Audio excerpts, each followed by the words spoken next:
When did it not become okay for a woman to actually really like herself?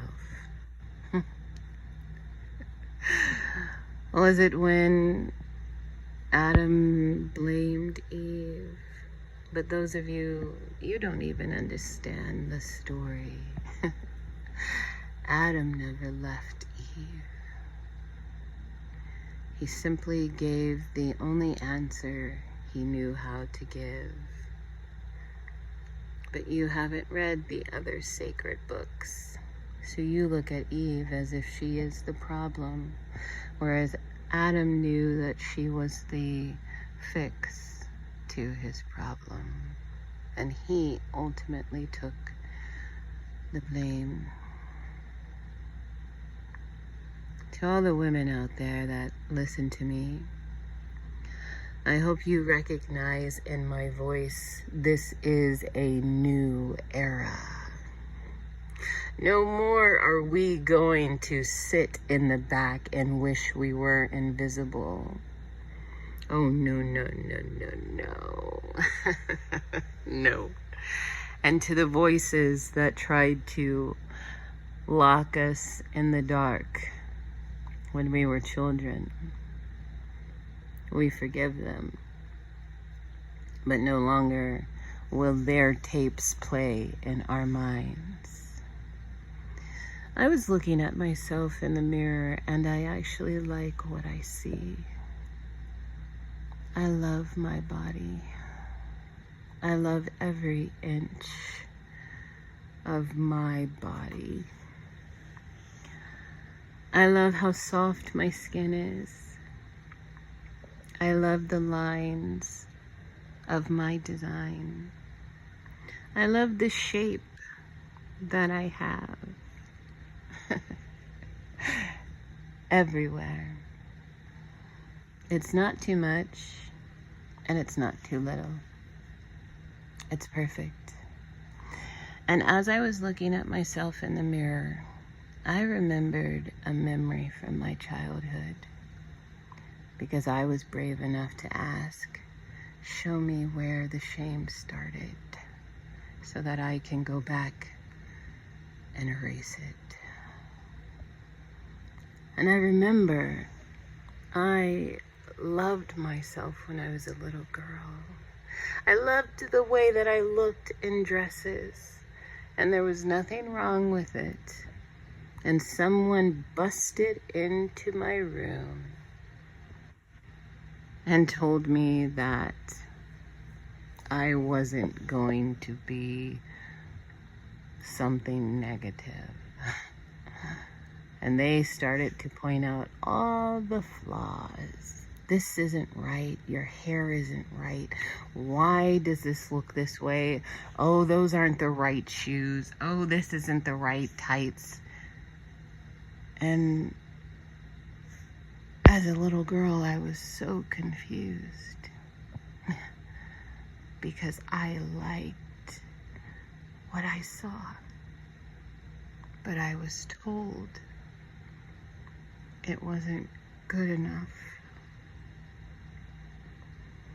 I was told that this wasn't right.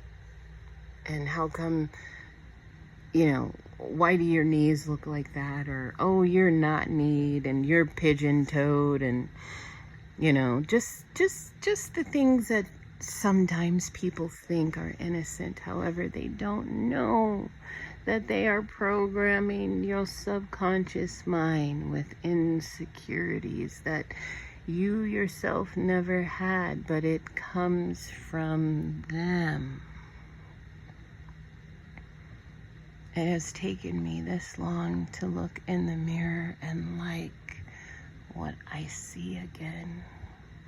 And never, ever, ever will I let someone else take that away from me. Your tapes are done. I cut them off. I will only hear what God says about me.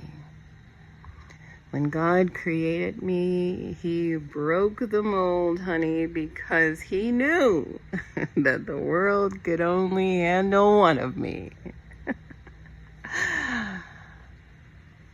I love my body.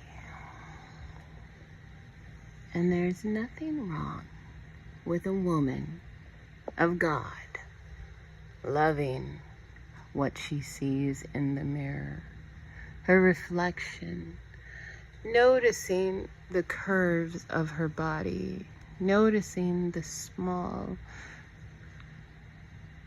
of her waist and the roundness of her hips, even to the point of liking the stripes on her skin in certain places that shall go unnamed. What is the last time that you looked in the mirror and you actually liked what you saw?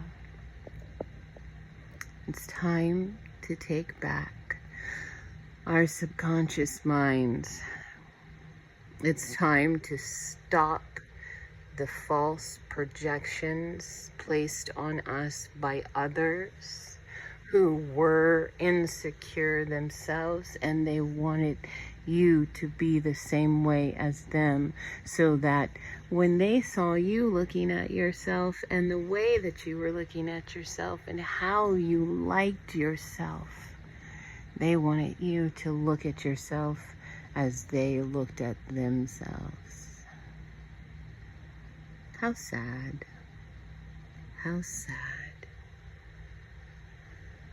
But God wants you to look at you the way He looks at you. Have you ever thought about where did this come from? Why don't I like my breast? Why don't I like my cheeks? Why am I ashamed of my hips?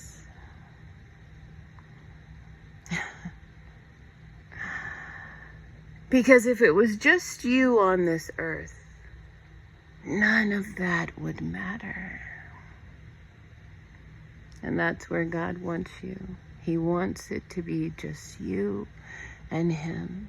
Even though there are other people around, but He doesn't want you to distort your views on your beauty, on who you are, based upon the others and their insecurities. It's a new era. And I know I'm not the only divine feminine that is finally feeling this way.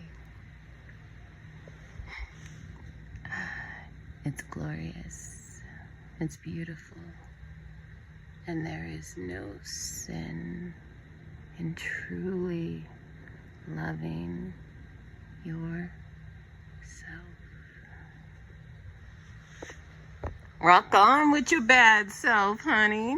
I don't care if you have to jump up and down to get them jeans on.